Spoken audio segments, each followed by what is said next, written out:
One welcome to our classes. आज हम frame layout के बारे में पढ़ेंगे।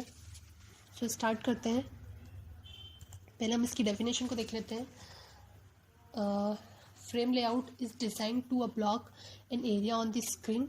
Frame layout should be use to hold child view because it can be difficult to display single views at a specific area on the screen without affecting or overlapping each other.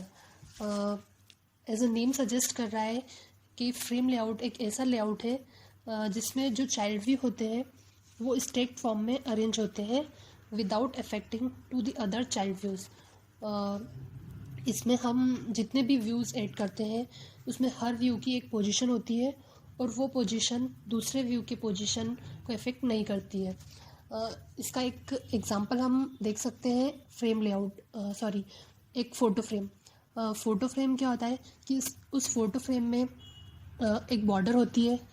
उस border के बीच में centre में एक image होती है और उस image के ऊपर हम कोई टेक्स्ट व्यू या टेक्स्ट सेट कर सकते हैं.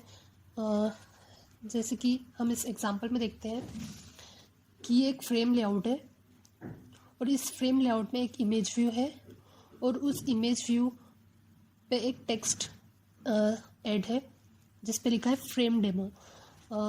सो अब हम इस एग्जांपल को कोड के थ्रू समझते हैं. ये हमारी मेन एक्टिविटी है. अब हम इसकी लेआउट पर चलते हैं. अभी रिलेटिव लेआउट है. डिज़ाइन पार्ट को खोल लेते हैं. अभी कंपोनेंट ट्री में हमें दिख रहा है कि हमारा जो पेरेंट है वो रिलेटिव लेआउट है. सो हम इस रिलेटिव लेआउट में अपना फ्रेम लेआउट को ऐड कर लेते हैं. इस फ्रेम लेआउट को हम ऐसे ड्रैग एंड ड्रॉप कर लेंगे और हम देखेंगे कि ये फ्रेम लेआउट यहाँ पर आ गया है हमारे कोडिंग पार्ट में, जिसकी विड्थ मैच पेरेंट है और हाइट भी मैच पेरेंट है. सो वापस हम डिज़ाइनिंग पार्ट में चलते हैं और इस डिज़ाइनिंग में अब हम इस फ्रेम लेआउट पर एक हम बैकग्राउंड सेट कर देते हैं जिससे कि हमें क्लियर हो जाएगा कि कैसा दिख रहा है बैकग्राउंड.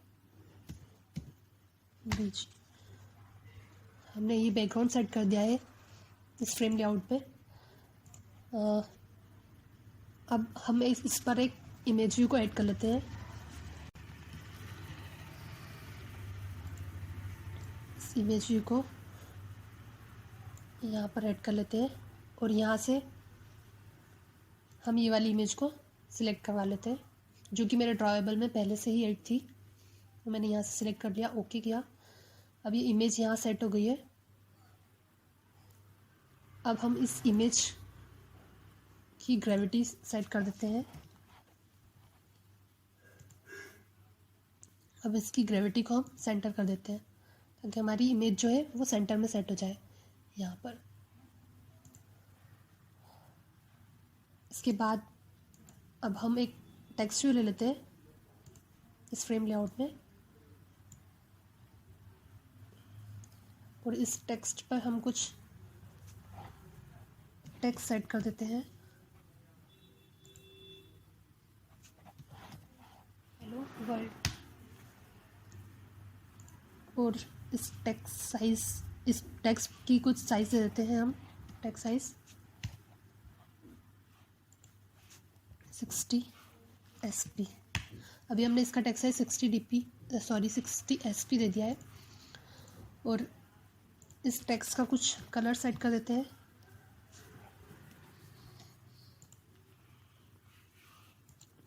कलर हमने ये सेट कर दिया है. अभी हम देख रहे हैं कि ये जो हमारा फ्रेम लेआउट है उसमें इमेज व्यू है और एक टेक्स्ट व्यू. और इस टेक्स्ट व्यू को भी हम इसकी भी ग्रेविटी सेंटर कर देते हैं.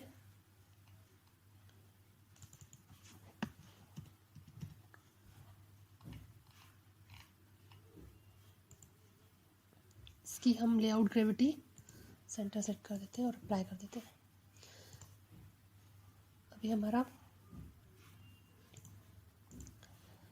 हमारा टेक्स्ट सेट हो गया है इमेज के ऊपर. सो हम देख रहे हैं कि ये रिलेटिव लेआउट है और इस रिलेटिव लेआउट का जो चाइल्ड है वो है फ्रेम लेआउट। ये फ्रेम लेआउट है, उस पर हमने एक बैकग्राउंड सेट कर दिया है और उस पर हमने एक इमेज व्यू ली है और उस इमेज व्यू के ऊपर हमने एक टेक्स्ट लिया है। तो जैसे कि हम देख रहे हैं कि ये हमारा एक फ्रेम है और उस फ्रेम के अंदर एक इमेज है और उस पर एक टेक्स्ट व्यू है। सो अब आपको क्लियर हो गया होगा कि फ्रेम लेआउट का यूज़ करके हम लेआउट को कैसे डिज़ाइन कर सकते हैं without effect to other views. यहाँ पे जो टेक्स्ट है वो इस इमेज व्यू को इफेक्ट नहीं कर रहा है और उसके ऊपर ही उसने इमेज टेक्स्ट सेट कर दिया है। सो हम फ्रेम लेआउट की हेल्प से हमारे लेआउट को डिज़ाइन कर सकते हैं एज अ फ्रेम, हम इसे डिज़ाइन कर सकते हैं। सो आज के ट्यूटोरियल में बस इतना ही। अब हम आगे देखेंगे टेबल लेआउट के बारे में। So thanks for watching.